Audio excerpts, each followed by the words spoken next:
네, 안녕하세요. 3월 29일 와플터치 오늘 함께 읽으실 본문은 시편 67편입니다. 저희가 아무래도 시편에 대한 이야기를 하다 보니까 음악에 대한 이야기를 빼놓을 수가 없는데요. 오늘 본문 말씀도 보면은 현악기에 맞춰서 부른 노래라고 설명하고 있습니다. 그래서 오늘은 좀 어울리지 않게 음악에 대한 이야기를 해볼까 합니다. 먼저 이 시편에 나와 있는 현악기에 맞춰서 부른 노래라고 하는 부분이 굉장히 시편 전체에서 상대적으로 좀 희소한 이야기입니다. 시편이라는 것 자체가 사실은 대부분 찬양, 노래 이런 것들을 의미했었기 때문에 대부분 음악에 곁들여져서 이제 불려지는 경우가 많았는데요. 그런데 굉장히 의외로 시편 전체 중에서 현악기에 맞춰서 부른 시는 굉장히 몇 개 없다는 것을 혹시 알고 계셨나요? 전체 시가 150편 가까이 되는데 이 중에서 현악기에 맞춰 부른 노래라는 것은 7개밖에 되지 않습니다.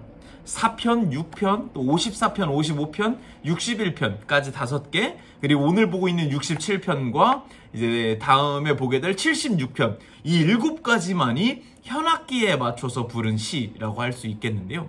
그런데 앞서 말씀드렸던 5개의 시는 다 같은 주제를 가지고 있습니다. 다 좀 우울한 이야기라고 할까요? 하나님께 도움을 요청하고 하나님 나 좀 힘듭니다. 어렵습니다. 이런 내용들을 이야기하는 게 앞서 말씀드렸던 현악기로 불렀던 시 5편의 이야기입니다. 그래서 제가 좀 생각을 해봤는데 아마 바흐의 곡을 좀 상상하시면 좀 확 느낌이 오지 않을까 싶습니다.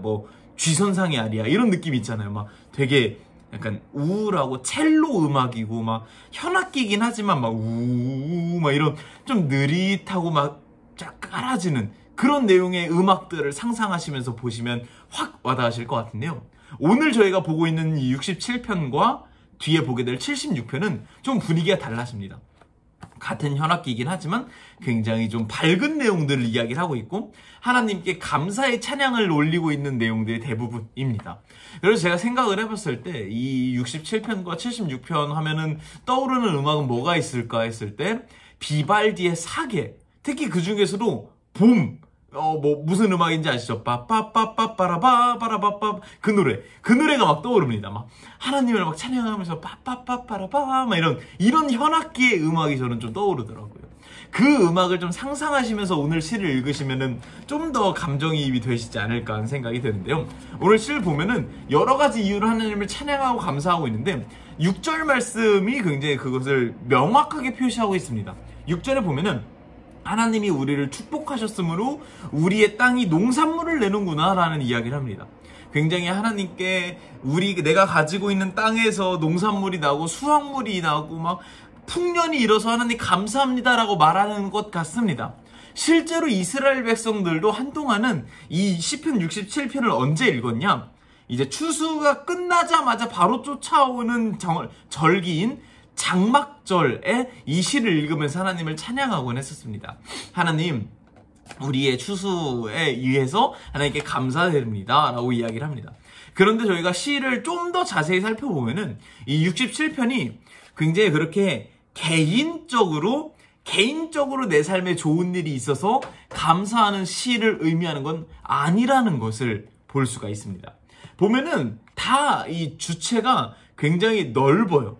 보면은 온 세계가 주의 뜻을 알고 있고 모든 민족이 주의 구원을 알았으면 좋겠고 모든 민족이 주님을 찬양하고 아까 얘기했던 그 땅이 농산물을 낸다라는 것을 볼 때도 그냥 내 땅이 농산물을 내는 것이 아니라 우리 땅이 우리 하나님 덕분에 농산물을 내고 있습니다 라고 이야기를 하고 있습니다.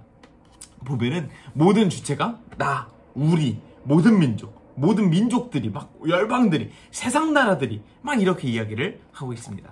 시편 67편에서 하나님께 감사하고 있는 주된 이유는 내 개인적인 삶이 행복해서가 아니라 우리 가운데 일하시는 하나님 때문에 우리 세계 가운데 일하시는 하나님 때문에 감사하고 하나님을 찬양하고 있다는 것을 저희가 볼 수가 있습니다.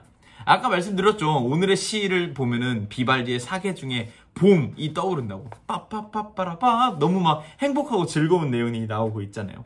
실제로 요즘 날씨를 보면 봄이 오고 있다는 것을 느끼게 됩니다. 날씨가 많이 포근해지고 따뜻해지고 너무너무 행복한 그런 날씨가 오고 있습니다. 그런데 나한테 봄이 왔다고 해서 우리 모두에게 봄이 오는 것은 아닌 것 같습니다.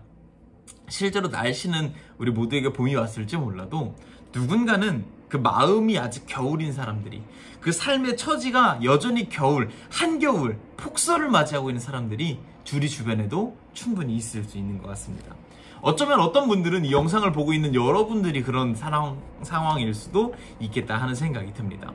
또 최근에는 이제 뭐 전쟁을 겪고 있는 우크라이나라든지 뭐 아직도 열심히 민주화 투쟁을 하고 있는 미얀마라든지 뭐 여러 가지, 또 눈을 넓히면 더 많은 일들이 있겠죠. 뭐 그런 생각이 듭니다. 나만 봄이 왔다고 봄을 누리고 있으면 그거는 하나님께서 원하시는 모습은 아닐 것 같다. 내가 봄이 온 만큼 저 사람도 봄이 왔으면 좋겠다. 저 사람도 같이, 우리가 같이 손잡고 하나님을 찬양할 수 있었으면 좋겠다 라는 것이 하나님께서 우리에게 기대하시는 마음이지 않을까 하는 생각이 들고요. 혹시 영상을 보고 계신 분 중에 내가 아직 그 마음이 너무 겨울 같은데, 우울한데, 힘든데 라는 생각이 드시는 분이 계시면 여러분의 삶 가운데로 분명히 여러분의 삶 가운데 봄이 찾아오게 하기 위해서 하나님께서 보내신 누군가가 여러분의 삶에 찾아올 것입니다. 그래서 우리가 다 같이 하나님을 찬양하고 하나님을 사랑하자고 이야기할 것입니다. 그래서 오늘 하루 20편 67편을 힘입어서 나 혼자 행복한 것이 아니라 우리가 다 같이 행복한 그런 다 같이 하나님을 찬양하는 그런 모습을 상상하며 힘내며 오늘 하루를 시작했으면 좋겠습니다. 감사합니다.